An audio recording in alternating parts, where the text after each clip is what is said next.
नमस्कार दोस्तों, स्वागत है आपका हमारे YouTube चैनल स्मार्ट टीचर्स में।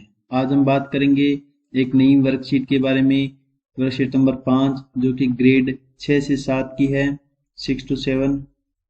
चलिए स्टार्ट करते हैं आज की वीडियो। डायरेक्ट चलते हैं अपने वर्कशीट नंबर 5 पर।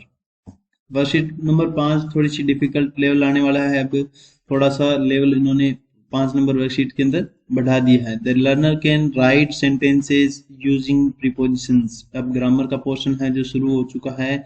आप यहाँ देखेंगे कि प्रीपोजिशन का उपयोग यूज करने का आपको यहाँ पे बताया गया है, कैसे आप प्रीपोजिशन को यूज करेंगे। सबसे पहले मैं आपको प्रीपोजिशन के बारे में बता देता हूँ।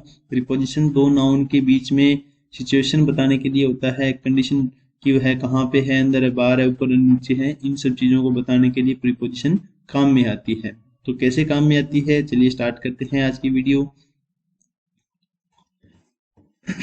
यहाँ पे आपको जो ये प्रीपोजिशन दे रखी है इस बॉक्स के अंदर, उन प्रीपोजिशन में से ही आपको इन्हीं 500 वाक्यों में अलग अलग जगह पे भरना है। इन्हीं 5 प्रीपोजिशन में से आपको छांट के इनमें भरना है।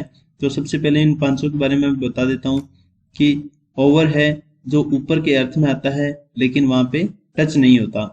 यानी कोई चीज अगर किसी के ऊपर है लेकिन वह टच नहीं हो रही तो वह क्या है, ओवर है। लेकिन वह ज्यादा दूरी पे भी नहीं होनी चाहिए, कम दूरी की हो, यही है। यानी एक बाज है वो ऊपर उड़ रहा है तो वह बहुत ज्यादा दूरी होगी अपने अपने से उसके बीच में, तो यहाँ पे ओवर का इस्तेमाल नहीं होगा।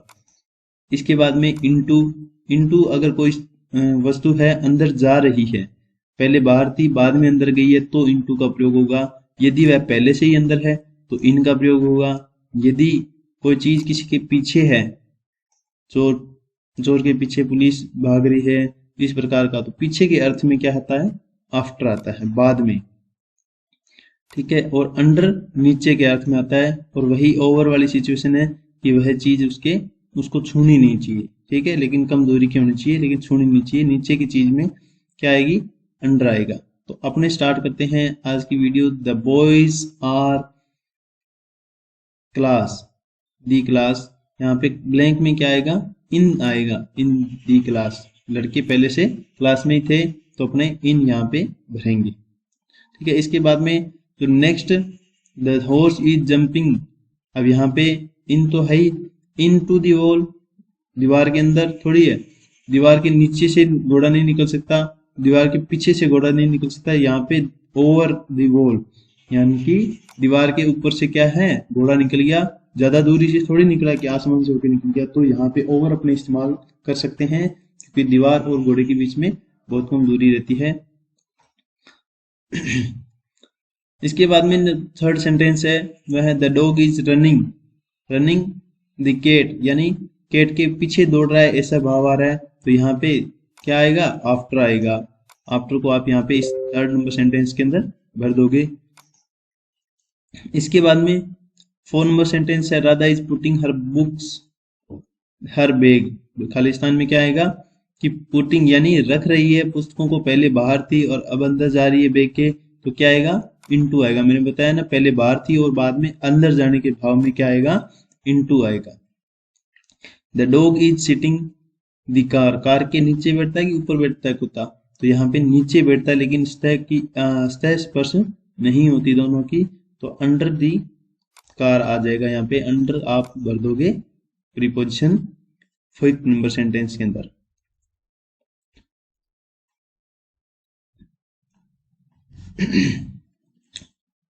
इसके बाद में नेक्स्ट जो आपका क्वेश्चन है उसके अंदर आपको करना क्या है, fill in the blanks with suitable prepositions. आपको 5 में से छांटनी थी पहले, अब आपको उसी सेंटेंस के अंदर 2 दिए हुए हैं, क्योंकि जो क्लोज होते हैं बिल्कुल उनको आप डिफ्रेंशिएट कर सकते हैं, उनमें अंतर करना आपको आना चाहिए।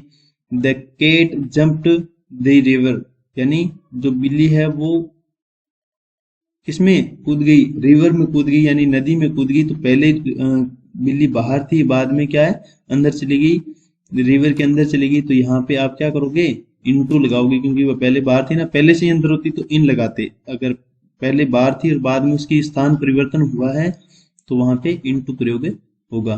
Meena is sitting the bed, अब बेड के नीचे बैठ भी सकते हैं, लेकिन स्पेशल कंडीशन होगी, उसमें बताया होगा आपको, लेकिन ऑन दी बेड आएगा, बेड के ऊपर बैठी है मीना, तो ऑन दी बेड आएगा यहाँ पे।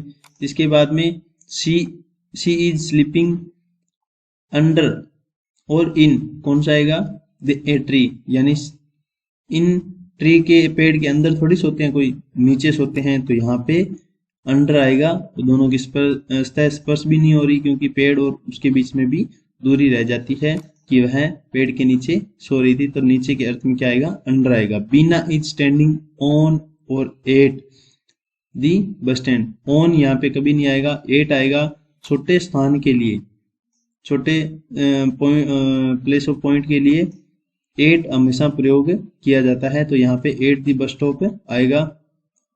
मंडे कम्स संडे, बिफोर का अर्थ होता है पहले और आफ्टर का अर्थ होता है बाद में। मैंने जैसे आपको बताया आफ्टर का अर्थ क्या होता है, बाद में होता है, और बिफोर का अर्थ पहले होता है। ये एक दूसरे के विलोम शब्द भी हैं, ऑपोजिट वर्ड्स के अंदर आपने पढ़ा होगा।